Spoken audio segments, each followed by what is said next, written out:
سمجھنے والوں تمہاری بیٹیاں بوجھ نہیں ہیں، اللہ کی رحمت ہے۔ بزرگوں نے فرمایا جب بیٹا پیدا ہوتا ہے تو اللہ کہتا ہے جا اور اپنے باپ کی مدد کر، اور جب بیٹی پیدا ہوتی تو اللہ فرماتا ہے جا تاکہ میں تیرے باپ کی خود مدد کروں۔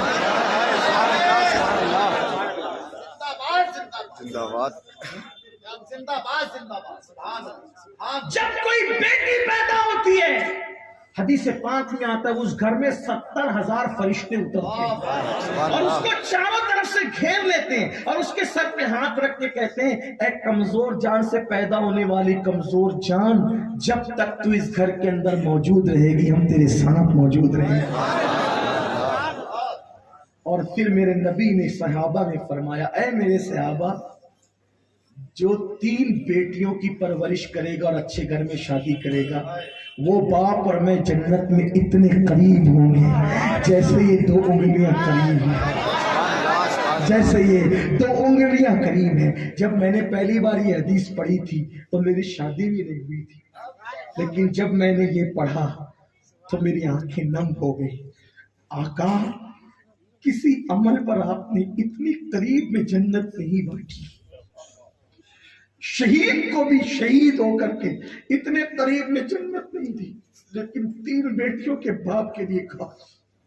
لیکن کون سا باپ جو بیٹی کو بوجھ نہ سمجھے، جو بیٹی کی بے عزتی نہ کرے، جو بیٹی کی انسلٹ نہ کرے، بلکہ بیٹی کو احترام کے ساتھ پالے اور اچھی تربیت کر کے اچھے گھرانے میں شادی کرے عزت کے ساتھ۔ آقا فرماتے وہ بیٹی 3 بیٹیوں کا باپ اور میں جنت میں اتنے قریب ہوں گے جیسے یہ 2، یوں جوڑ کے کہا جیسے یہ 2 انگلیاں قریب ہیں۔ صحابہ موجود تھے، ایک صحابی کھڑے ہوئے آقا 3 بیٹیوں کی پیدائش ہمارے ہاتھ میں تو نہیں، اگر کسی کی 2 ہو تو، اگر کوئی 2 بیٹیوں کی پرورش کرے تو دریائے کرم جوش میں نہ فرمایا اگر کوئی 2 بیٹیوں کی پرورش اچھے سے کرے، نہ ڈانٹے، نہ اس کو پھٹکارے، نہ ذلیل کرے، نہ رسوا کرے، پیار دے، اچھی تربیت کرے، عزت کے ساتھ رکھے، وہ 2 بیٹیوں کا باپ اور میں بھی جنت میں اتنے قریب ہوں گے جیسے یہ 2 انگلیاں قریب ہیں۔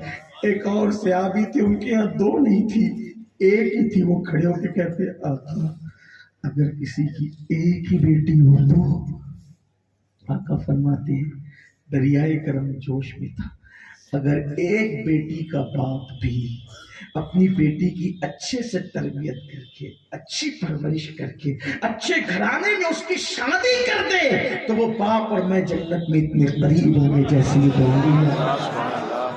بیٹیاں بوجھ نہیں، حدیث پاک میں آتا ہے جب تحفہ لاؤ نا سفر سے تو پہلے بیٹوں کو مت دو، پہلے بیٹیوں کو دو، کیونکہ بیٹیوں کا دل بڑا نازک ہوتا ہے، جس نے بیٹی کا دل دکھایا اس نے اپنے نبی کا دل دکھایا۔ بیٹی کی عزت کرنا سیکھو، بیٹی کی تعظیم۔ جب لوگ اپنی بیٹیوں کو زندہ دفن کر رہے تھے اس وقت میرے نبی اپنی بیٹی کے لیے کہہ رہے تھے فاطمہ تو خدا تو منی، فاطمہ میرے جگر کا ٹکڑا ہے۔ میرے نبی نے بیٹی کی، بھائی ہو تو پیار دینا سیکھ، باپ ہے تو پیار دے، اور ماں بہنیں موجود ہیں ان سے کہتا ہوں بیٹیوں کو ذلیل نہ سمجھو، بیٹیاں رحمت ہے، بیٹیاں عزت ہے، بیٹیاں، اور بیٹیاں جتنا پیار کرتی ہیں نا باپ اور ماں سے اتنے بیٹے نہیں کرتے۔ بیٹے بھی چاہیے نسل جاری رکھنے کے لیے، نسل کے لیے بیٹیاں چاہیے، پیار کے لیے نسل کے لیے بیٹے چاہیے اور پیار کے لیے بیٹیاں چاہیے۔ ہاں، کسی مفکر نے لکھا تھا کہ جب ایک بندے کا انتقال ہوا، کہیں بیٹے تھے، تو پتہ ہے ایک شخص آیا اور آ کر کہتا ہے اس کا جنازہ اٹھنے نہیں دوں گا جب تک کہ میرا قرضہ مت دے دو۔ تو بیٹے بگلے جھانک رہے تھے، بیٹی نکل کر آئی اور کہا کہ میرا جو کچھ زیور میرے بدن پر ہے سب لے لے، لیکن میرے باپ کے جنازے کو رسوا نہ کر۔ یہ ہوتی ہے بیٹیاں، بیٹیوں کو لوگوں نے سیکھا کیا ہے، سب رسومات اور رسومات۔ تو بہرحال تو وہ خاتون جو تھی، وہ لڑکی جو تھی، اس کے دامن میں جب کفل نے ڈھیر ساری رقم ڈال دی، احسان تلے دب گئی۔ اس نے احسان کی نگاہ سے کفل کو دیکھا. کفل نے کہا میں نے تجھے جو کچھ دیا اس پر میں تجھ سے کچھ نہیں مانگتا، نہ قرض، میں قرض کے طور پہ بھی نہیں دیا، تجھے ایسے ہی دے دیا، لے جا. لیکن ایک خواہش ہے، تھوڑی دیر چل کر میرے گھر بیٹھے. اب چونکہ وہ پیسے لے چکی تھی، دامن بھر چکا تھا اس کا، چلنے کو تیار ہو گئی. جیسے ہی گھر میں گئے کفل نے کھڑکی دروازے سب بند کر دی. اللہ کے رسول علیہ السلام فرماتے سب بند کر کے وہ لڑکی کے پاس بیٹھا اور بیٹھ کر کھسکنے لگا. آگے بڑھ کر جیسے اس کی آبرو پہ ہاتھ ڈالنے لگا وہ کانپنے لگی، وہ کانپ رہی تھی.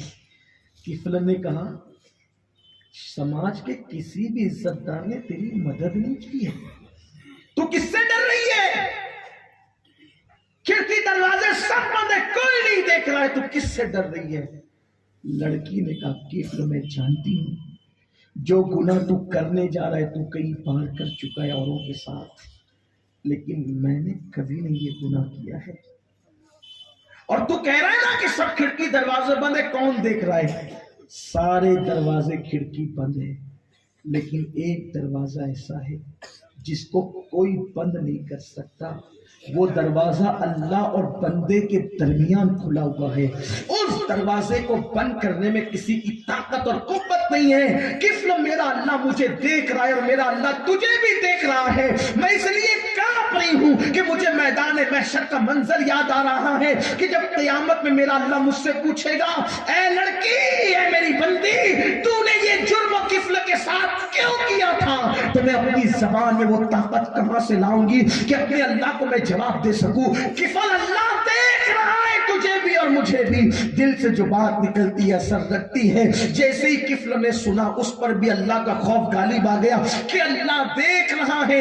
اس لڑکی سے کفل نے کہا جلدی نکل جا، یہ پیسے سب تیرے ہیں. جب اللہ دیکھ رہے تو جا، آج ہم گناہ نہیں کریں گے، اللہ دیکھ رہے، نکل جا. وہ لڑکی جیسے ہی دروازے کے باہر نکلی، ادھر لڑکی باہر نکلی، ادھر موت کا فرشتہ اندر آیا. قسمت کی بات ہے.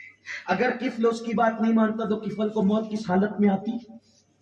اسی لیے میں اپنے جوانوں سے کہتا ہوں حجام کی کرسیوں پہ بیٹھ کر داڑھی مڈانے سے پہلے، نرم گدوں پہ لیٹ کر موبائل ہاتھ میں لے کر زنا کے مناظر دیکھنے سے پہلے، فلموں کو دیکھنے سے پہلے، کاروں میں گانے سننے سے پہلے ایک تصور کر لینا موت کا کوئی وقت متعین ہے کہ نہیں ہے. اگر اسی حالت میں موت آ گئی، ہاتھ میں موبائل تھا اور زنا کے مناظر دیکھ رہے تھے، کیا منہ دکھاؤ گے اللہ کو؟ حجام چہرے پر وسترا رکھ کر کے داڑھی مڈا رہا تھا، کیا منہ دکھاؤ گے اللہ کو؟ کسی لڑکی کی کندھے پہ ہاتھ تھا یا فون پر گندی بات ہو رہی تھی اور اسی وقت روح نکل گئی، کیا منہ دکھاؤ گے اللہ کو؟ کار کا اللہ نہ کرے ایکسیڈنٹ ہو گیا اور گانے بج رہے تھے، کیا منہ دکھاؤ گے اللہ کو؟ یہ دنیا میں پہلی اور آخری بار آئے ہو، کیا حالت میں جاؤ گے؟ میرے نبی فرماتے بیت الخلا جاؤ تو پہلے الٹا قدم رکھو، نکلو تو پہلے سیدھا قدم رکھو. کیا فلسفہ، ہر جگہ داخل ہونے میں سیدھا قدم، بیت الخلا میں الٹا قدم کیوں؟ آج سائنس کہہ رہی ہے کہ اگر کسی کو دل کا دورہ پڑتا ہے تو اس کا سیدھا قدم جدھر ہوتا ہے وہ ادھر ہی گرتا ہے. اگر کسی کو ہارٹ اٹیک آئے، دل کا دورہ پڑے تو اس کا سیدھا پیر جدھر ہوتا ہے وہ ادھر گرتا ہے. نبی فرما رہے صلی اللہ علیہ وسلم بیت الخلا میں جاؤ تو پہلے الٹا قدم ڈالو تاکہ اگر جاتے وقت تو دل کا دورہ پڑے تو تم باہر گرو، اور بیت الخلا سے نکلتے وقت پہلے سیدھا قدم نکالو تاکہ اگر اس وقت دل کا دورہ پڑو تو باہر گرو. جو نبی تجھے پاخانے کی گندگی میں گرتا دیکھ کر مرتا گوارا نہیں کرتے، تو گناہ کی گندگی میں ڈوب کر مرتا گوارا کر رہے اپنے آپ کو. ارے پاخانے کی گندگی تو چلو بھر پانی سے دھلی جا سکتی ہے، لیکن گناہ کی گندگی تو 7 سمندر کا پانی بھی دھل نہیں سکتا. اس لیے مسلمانوں، پہلی اور آخری بار اس دنیا میں آئے ہو اللہ کے لیے، ایسی حالت میں نہ مرو کہ اللہ ہم سے ناراض ہو. اپنے آپ کو بدلو. تو کفل نے لڑکی کو باہر کیا، موت کا فرشتہ اندر آیا، اس کی روح نکالی، پورے محلے میں مچ گئی آگ کی طرح. خبر پھیل گئی، کفل مر گیا مر گیا مر گیا۔ کچھ زائدہ نے خشک بات کرنے لگے ہم تو نہیں جائیں گے، لیکن اللہ والوں نے کہا بھائی کچھ بھی تھا مسلمان تھا، جنازے میں تو جانا ہی پڑے گا۔ لوگوں نے کہا بڑا پاپی تھا، ہر رات الگ الگ لڑکی کے ساتھ بدکاری کرتا تھا، پتہ نہیں کیا ہوگا۔ لیکن جب اس کے گھر میں لوگ جانے لگے تو اس کے دروازے پر نور کے قلم سے اللہ نے لکھ دیا تھا، کیا لکھا تھا؟ ان اللہ تعالی قد غفر للکفل، کفل نے اللہ سے ڈر کر ایک گناہ چھوڑ دیا تھا، اللہ نے اس کے سارے گناہوں کی مغفرت کر دی۔ اللہ دیکھ رہا اس تصور سے ایک گناہ چھوڑا، اللہ نے ساری زندگی کے گناہ معاف کر دیے۔